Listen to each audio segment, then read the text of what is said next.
minutes et vous êtes toujours en direct sur TV Finance et Boursorama. Nous recevons à présent Christophe de Villeblanche, le fondateur du Chic Français, pour 10 minutes de parole de dirigeant. Bonjour Christophe. Bonjour.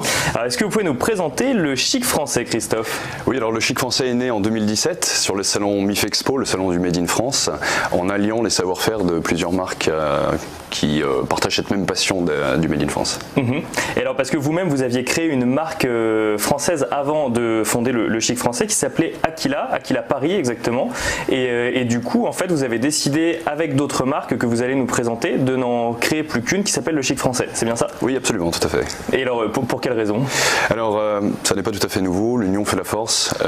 Joindre les savoir-faire d'ateliers français, des produits différents fabriqués en France pour offrir une silhouette cohérente et Made in France était tout à fait l'objectif de notre démarche. C'est ça, parce que vous étiez chacun sur des créneaux différents, si je puis dire, du vêtement. Est-ce que vous pouvez nous présenter, vous êtes venu avec plusieurs vêtements ou plusieurs produits du Chic Français. Est-ce que vous pouvez nous les présenter avec les marques qui sont derrière? Oui, alors à chaque fois un petit clin d'œil rigolo. Saint-Crispin, créé en 2008 par un groupe d'étudiants d'HEC pour lutter contre le fléau de la chaussette dépareillée et la chaussette perdue, et bien tout simplement un petit bouton pression là sur la base de la chaussette sous l'élastique permet de joindre les chaussettes et de ne plus jamais les perdre. Et de ne plus les perdre quand on les met dans la machine. Exactement. Alors après nous avons Belt 52 qui est le spécialiste de la ceinture tressée. La ceinture tressée, initialement fabriquée pour les golfeurs, elle est élastique, donc elle épouse parfaitement la silhouette, le mouvement, et déclinée en 52 modèles. Donc cette ceinture tressée est réalisée dans les Deux-Sèvres et dans le Tarn, tandis que les chaussettes sont fabriquées dans la région de Limoges et également en Saône-et-Loire. Et nous avons les marinières, la marinière tricolore en l'occurrence, un accessoire, un vêtement intemporel, symbole du chic à la française. Et nous avons également une autre paire de manches, ce sont des boutons de manchette. Chez l'homme on n'a pas beaucoup d'endroits pour un petit peu de bijoux et de fantaisie. Le bouton de manchette représente ce petit clin d'œil qu'on va adapter en fonction des circonstances. Là il s'agit en fait de mécanismes de montre à qui on va redonner une seconde vie. C'est une sorte de recyclage en quelque sorte de montres de qualité, Longines, Omega, Rolex, etc. que l'on va monter en bouton de manchette et donc avoir ce petit clin d'œil pour les passionnés d'horlogerie. Ce sont également des boutons en galucha. Le galucha c'est du cuir de raie, la peau de poisson. C'est le cuir le plus résistant au monde. C'est assez étonnant, assez méconnu, mais c'est un matériau utilisé dans la maroquinerie de luxe notamment. Ce sont aussi des boutons en bois précieux, bois exotique et de nombreuses autres créations que nous développons au fur et à mesure. Et tout ça entièrement made in France du coup. Exactement, tout à fait. Et donc vous nous avez dit que ça venait de Limoges, ça vient c'est créé dans toute la France? Oui, dans toute la France, dans les 4 coins de l'Hexagone, en Bretagne pour les marinières et les polos. Et puis chaque jour on essaye de développer d'autres idées, d'autres accessoires et tenues pour compléter la silhouette, pour être vraiment habillé du chapeau aux chaussettes, des pieds à la tête. Et alors donc vous nous l'avez dit, l'union fait la force, donc ça a donné le Chic Français qui est également devenu une marketplace, c'est-à-dire que vous vendez directement sur votre site internet. Oui, alors c'est pas tout à fait une marketplace dans le sens où de nombreuses marques rejoignent. Non, c'est vraiment une marque qui est la fusion de 5 autres. D'accord. Et qui va développer ensuite quelques partenariats avec des collaborations, parfois avec d'autres marques ou bien d'autres ateliers. Donc c'est à la fois une distribution en ligne effectivement sur notre site web, lechicfrançais.fr, mais c'est également une présence en boutique aux 4 coins de la France et comme à l'étranger également, un créneau sur lequel on porte une certaine priorité également. Et avec du coup cette double volonté, de fabriquer en France et deuxièmement de promouvoir ce style à la française qu'on voit sur votre site internet. Vous en parlez, qu'est-ce que c'est ce style à la française? Absolument, alors l'élégance à la française n'est pas un mythe, c'est une réalité. Nous sommes plus élégants que les autres, c'est ça? Je ne sais pas, mais So French, French Touch, que vous alliez aux États-Unis, au Japon ou ailleurs, ce sont des mots qui font pétiller le regard. Paris a vu naître la haute couture et est toujours encore aujourd'hui le carrefour de la mode. Alors qu'est-ce Qu'est-ce que c'est finalement? C'est un mélange incontesté d'élégance et de nonchalance, élégant mais discret, classique mais chic. Tout ça en fait on fait une élégance naturelle et décontractée. La France est regardée, observée en permanence sur la mode, la tenue, les personnalités qui voyagent. On décrypte un petit peu leur look et cette image so French plaît toujours et espérons-le a encore de très beaux jours devant elle. Et donc pour ça il faut donc savoir s'habiller. Donc il y a le chic français. Est-ce que c'est alors c'est une question effectivement qu'on pose depuis longtemps quand on voit cette tendance du Made in France qui prospère en France. Est-ce que c'est compliqué de fabriquer en France aujourd'hui? Certes, ça coûte un petit peu plus cher.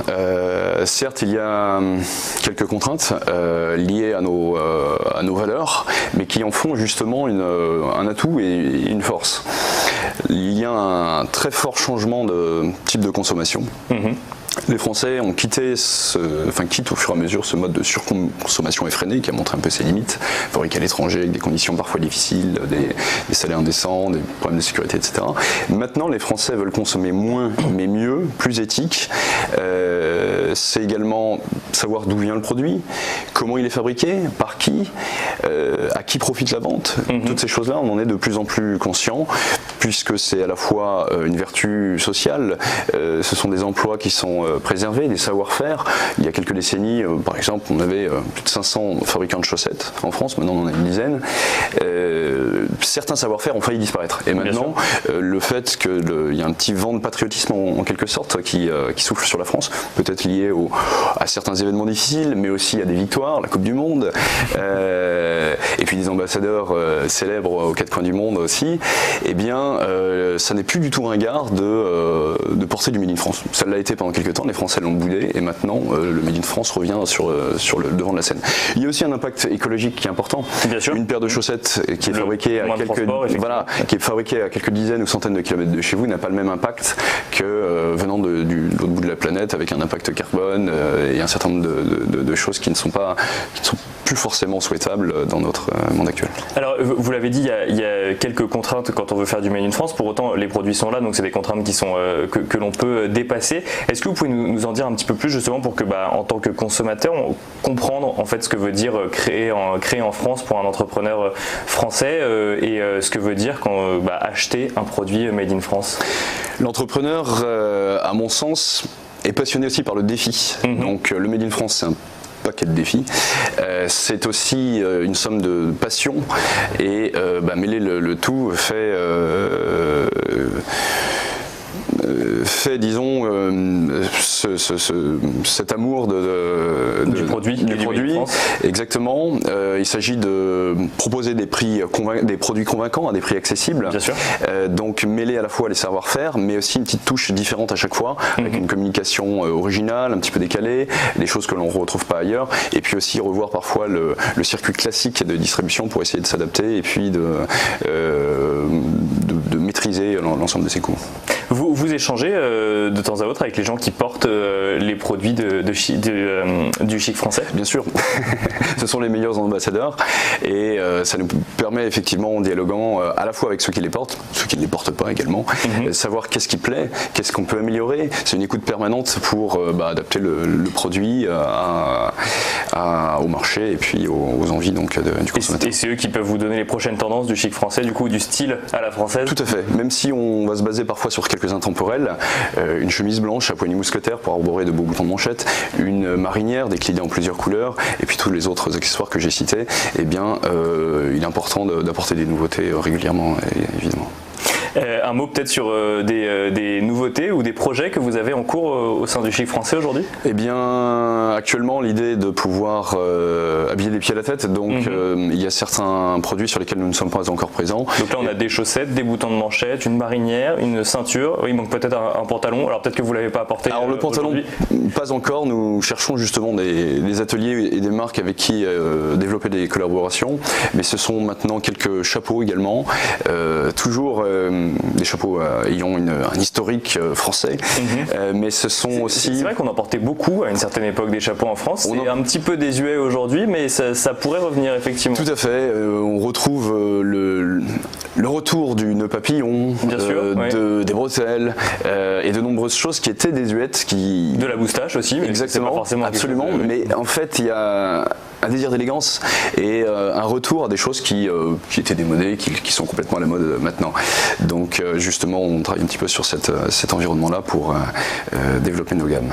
Donc l'objectif pour les prochaines années, c'est de développer effectivement les gammes du chic français. Ça veut dire que quoi? Ça veut dire que vous allez ouvrir à d'autres marques ce chic français qui vont venir, qui vont rejoindre du coup cette nouvelle marque qui est le chic français? Peut-être, si en effet d'autres marques ont ce souhait de venir compléter la collection, très ouvert, mais ce sont avant tout des collaborations avec les ateliers eux-mêmes qui ont le savoir-faire. Les marques ont chacune leur identité et nous, le chic français, on développe une identité qui nous est propre. Donc notre souhait c'est surtout de développer la distribution, être connu de tous et être accessible dans différentes villes, à la fois en ligne mais surtout physiquement également dans les boutiques. Et donc si je comprends bien ce que vous nous dites, c'est que la difficulté en fait pour développer de nouveaux produits, c'est de trouver les ateliers qui soient capables de le faire aujourd'hui en France. Tout à fait. C'est pas la volonté d'acheter, c'est pas la volonté des entrepreneurs de s'y mettre, c'est d'avoir les ateliers qui sont capables, qui puissent créer le produit. Oui, mais ça c'est à nous d'aller les trouver, à eux peut-être aussi de communiquer de temps en temps, mais c'est à nous d'aller les trouver et donc on a